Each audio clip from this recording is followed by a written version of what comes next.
Hi friends, இன்றைக்கி நம்ம உளுந்து முறுக்கு செய்ய போகிறோம். உளுந்து வந்து ஒரு டம்ளர் எடுத்து நல்லா கழுவி 3 டம்ளர் தண்ணி சேர்த்து வேக வச்சு எடுத்துக்கிறலாம். நல்லா வெந்துருச்சு. எனக்கு வந்து தண்ணி கொஞ்சம் அதிகமாகிடுச்சு போல இருக்குது.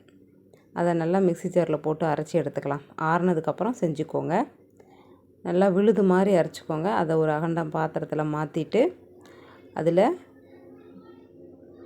2 டம்ளருக்கு அரிசி மாவு சேர்த்துக்கோங்க. காஞ்ச எண்ணெய் தேவையான அளவு சேர்த்துக்கோங்க. தேவையான அளவு உப்பு சேர்த்துக்கோங்க. நான் ஓமம் கொஞ்சம் கசக்கி சேர்த்துருக்கேன். எள் இருந்தாலும் சேர்த்துக்கோங்க. தேவையான அளவு உப்பு சேர்த்து நல்லா பிசைஞ்சு எடுத்துருங்க. அதுக்கப்புறம் முறுக்கு அச்சில் போட்டு முறுக்கு சுற்றி எடுத்தால் சூப்பரான உளுந்து முறுக்கு ரெடி. தீபாவளிக்கு இது மாதிரி ட்ரை பண்ணி பாருங்கள்.